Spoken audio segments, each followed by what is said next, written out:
E agora vamos para a aula de cidades e templos espirituais ou cidades e templos etéricos, como alguns chamam, né?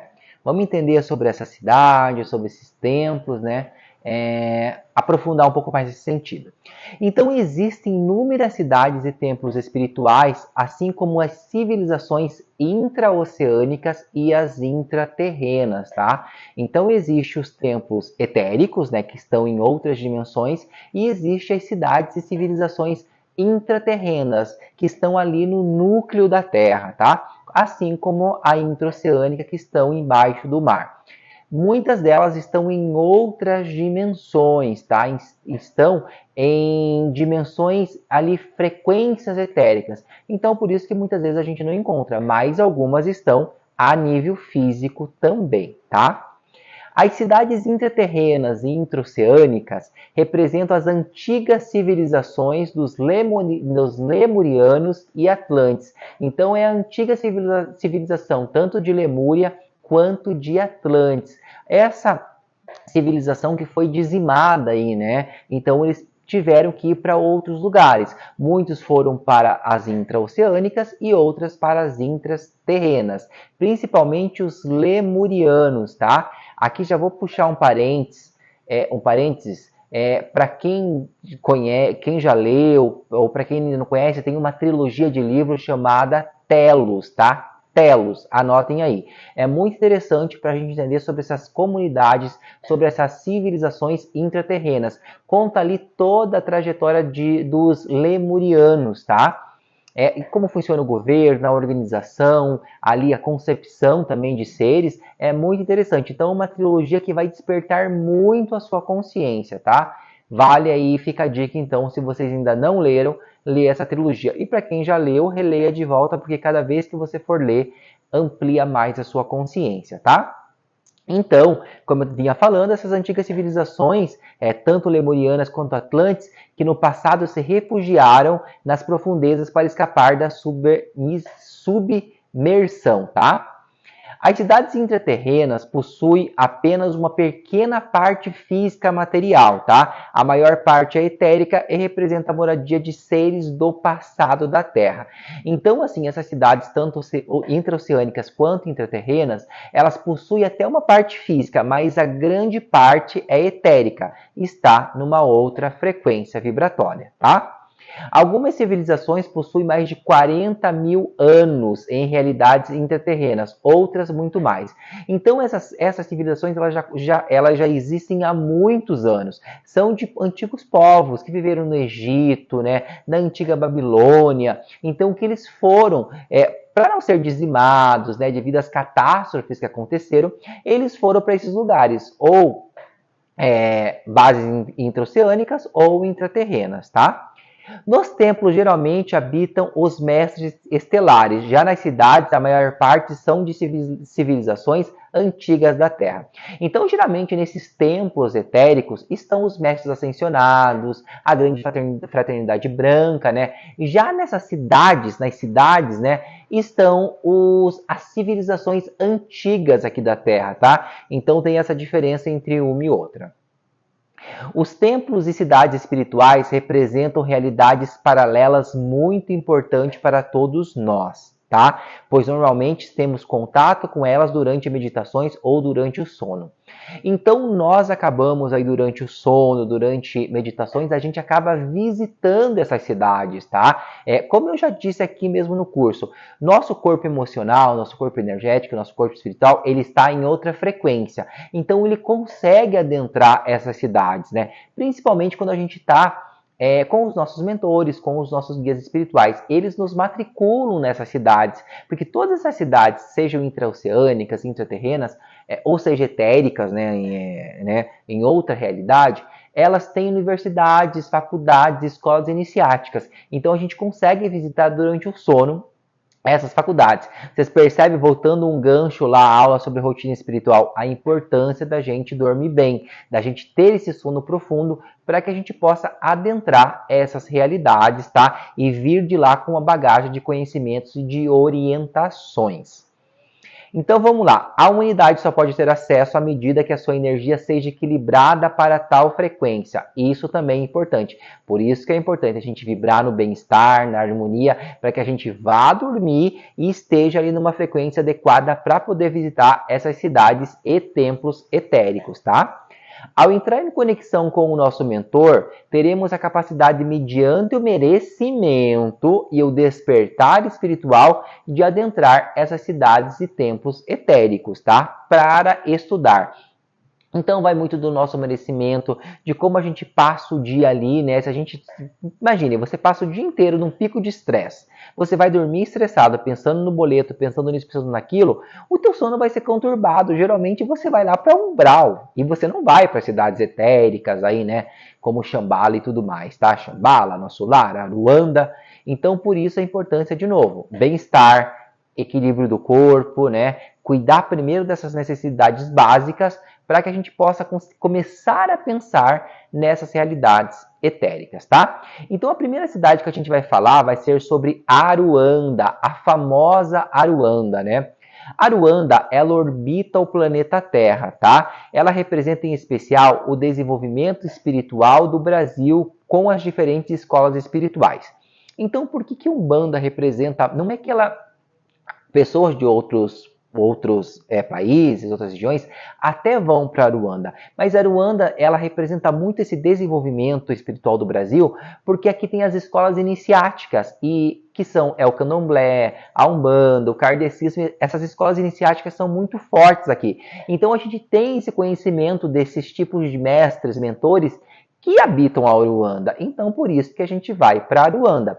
Pessoas com outras crenças, com outras ali crenças religiosas e tal, crenças de espiritualidade, geralmente elas também vão para cidades etéricas, mas vão para outras cidades, tá? Essa de Aruanda é muito focada aqui nos orixás, né? Também tem Iroko, que é uma cidade etérica muito conectada ao candomblé, aos orixás do candomblé. Iroko também, tá?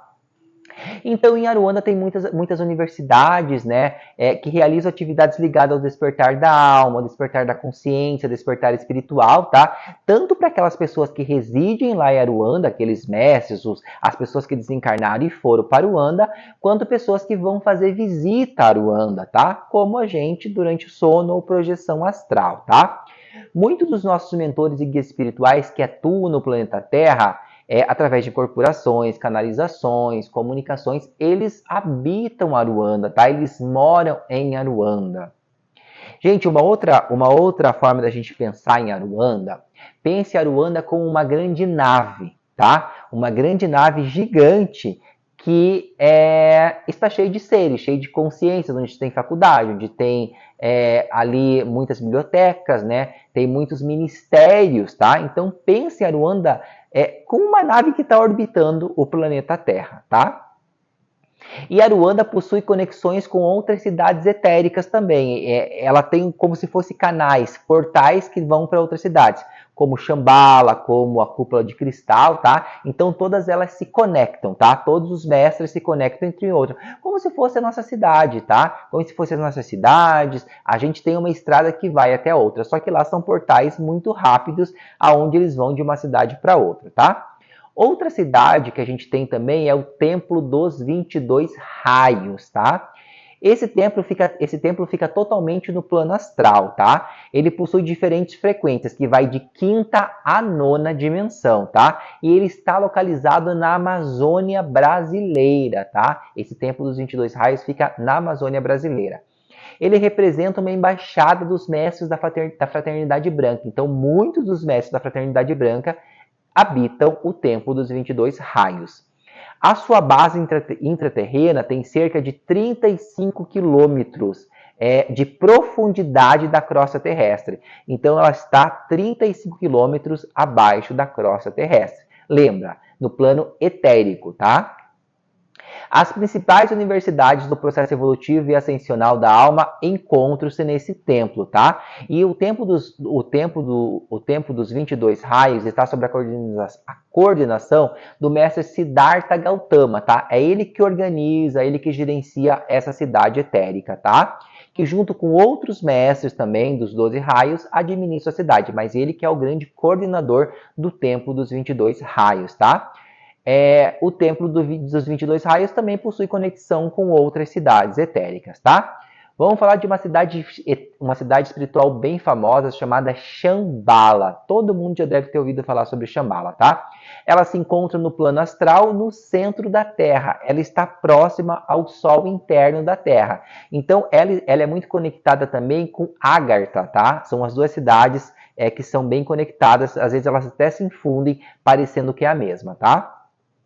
Lá também, muitos dos nossos guias e mentores espirituais têm conexão com Shambhala ou estão em Shambhala, tá? O mestre Sanata Kumara e a família da Pala, que é a família de Omolu, eles são coordenadores de Shambhala. O mestre Sanata Kumara, para quem não conhece, ele veio de Vênus, ele é um venusiano que veio há muito tempo para cá, né? Ele chegou com a Shambhala, gente, também é uma nave, tá? Então Shambhala veio cheio de seres de Vênus para cá, ele orbitava a Terra, depois de um tempo ela passou para dentro da Terra, então ela ficou sendo essa cidade. Muitas dessas cidades etéricas, como a gente pensa, são naves, mas são naves gigantescas, entendeu? Que são como se fosse um cruzeiro, que é gigantesco, que tem tudo dentro. Imagine assim são essas cidades etéricas, tá? Então, Sanat Kumara trouxe Shambhala de Vênus, ele fugiu de uma guerra e veio para cá, né? Então ele ficou na órbita terrestre, e depois ele foi para o centro da Terra, próximo ao Sol eterno, tá? E Shambhala está lá até hoje. Os mestres da fraternidade branca, como Kuthumi, possuem importantes funções dentro das universidades de Shambhala. Então, professores, mestres, né? Eles administram essas faculdades dentro de Shambhala. Em Shambhala também residem os dragões dos 7 raios, que auxiliam no equilíbrio dos desajustes que a humanidade vem desenvolvendo com a sua tecnologia destrutiva. Então, esses dragões de Shambhala, eles têm um trabalho no planeta Terra em ali fazer uma desintoxicação, não deixar que a gente use tanta tecnologia de forma tão destrutiva, tá? Então, por isso que eles estão também aqui muito próximo da gente. Outra cidade espiritual é Agartha, tá? Que é uma antiga também nave, que é uma antiga nave, que entrou na Terra há mais de 300 milhões de anos. Então vocês percebem o quanto essas cidades etéricas, elas são bem antigas, tá? Ela chegou com o intuito, aqui Agartha chegou com o intuito, de desenvolver diversas raças e experimentos biológicos de seres reptilianos e humanoides. Então ela veio com o intuito para a Terra de fazer muitas experiências genéticas, né? Ver o que funciona, o que não funciona, e ela está aqui até hoje ao lado de Shambhala, tá? Ela, como diz ali, ela uniu-se a Shambhala e atua como a moradia para as raças descendentes de reptilianos que se encontram aqui na Terra, tá? Às vezes as pessoas têm muito medo de reptilianos, gente, mas nem todos os reptilianos são negativados, tá? Assim como nós temos humanoides negativados, nós temos pleiadianos negativados, nós temos arcturianos negativados. Então aqui a gente está falando de reptilianos positivados, tá? Que seguem aí as normas da Confederação e da Federação Estelar, tá? Outra cidade é a Cúpula de Cristal, tá? Que é uma cidade etérica interdimensional localizada também no centro do planeta Terra, nas imediações da estrela do Sol central. Então, como vocês percebem, nós temos 3 cidades etéricas ali nesse centro interno da Terra, né? Shambhala, Agartha e a Cúpula de Cristal, tá? Então, a Cúpula de Cristal, ela é toda de cristal, né? Como o nome diz, e ela possui portais de conexão com todas as civilizações no fluxo tempo e espaço, desde a construção da Terra há cerca de 5 bilhões de anos. Então, a Cúpula de Cristal, ela possui portais atemporais. Ela vai lá para o início da Terra, lá para o início do nascimento da Terra, ela vai para o passado, ela vai para o futuro, tem portais na cidade que vão para todas as direções, tá? Então, muitos desses mestres que trabalham, que moram na Cúpula de Cristal, eles têm acesso ao nosso passado, ao passado da Terra, toda essa história do planeta Terra, tá?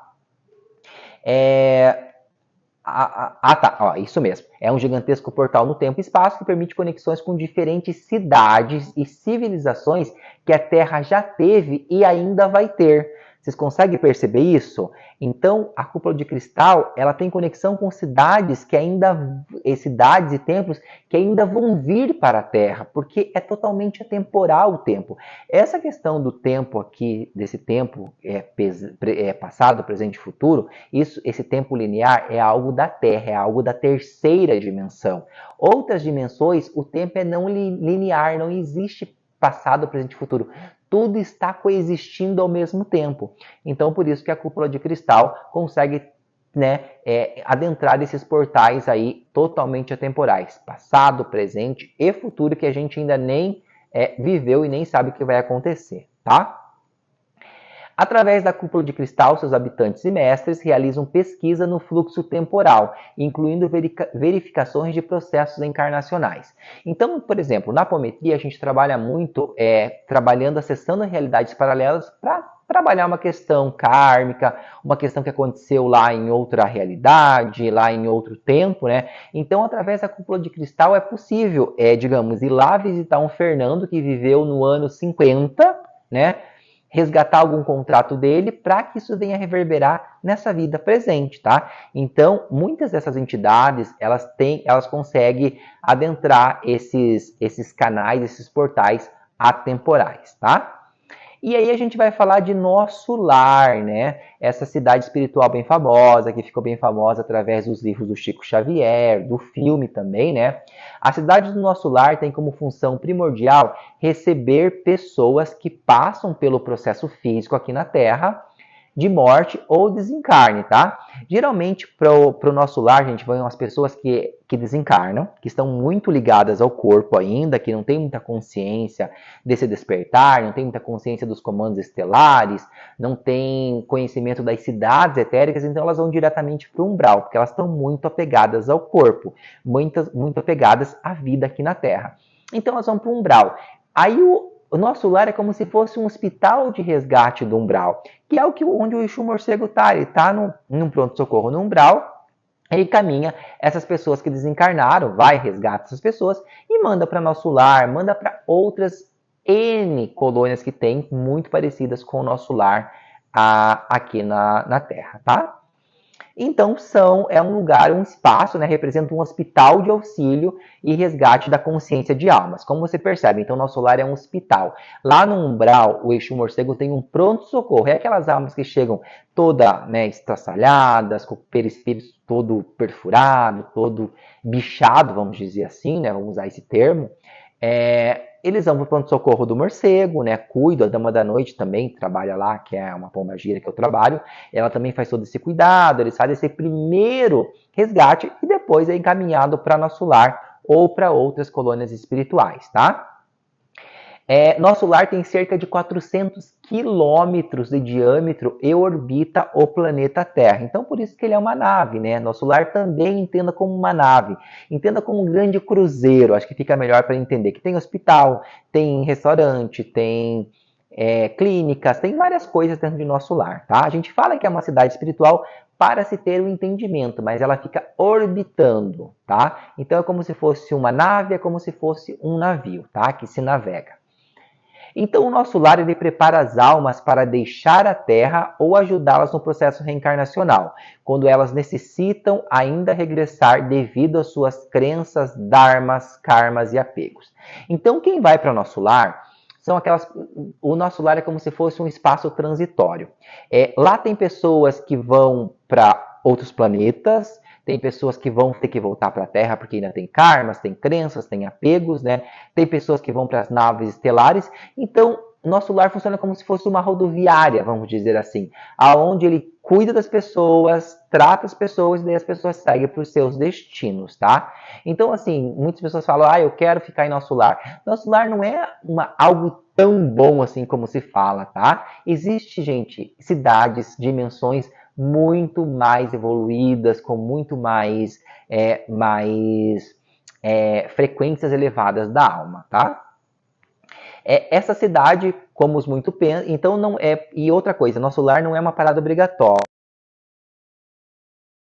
Totalmente desperto, sabe que existem as naves, sabe que existem outros planetas. Muitas vezes, se está numa frequência boa, já vai direto para outros lugares, tá? Nem passa por nosso lar, tá? Então, conforme o seu despertar, né, a gente vai poder ir para essas localidades, dimensões, planetas e realidades. Então, assim, aqui eu citei as principais, tá? As principais cidades, só para vocês entenderem mais ou menos o quanto existe fora dessa nossa realidade, né? Existem outros planetas, existem outras realidades, existem outras dimensões, existem outros portais, assim como o umbral. O umbral existe 7 infradimensões, tá? Então é importante só para a gente entender todo esse questionamento do que existe fora aí do nosso planeta Terra, tá? Para onde a gente pode ir, seja enquanto está encarnado, para estudar, já ter familiaridade com essas realidades, ou quando a gente vem a desencarnar. Tá bom, família? Até a próxima.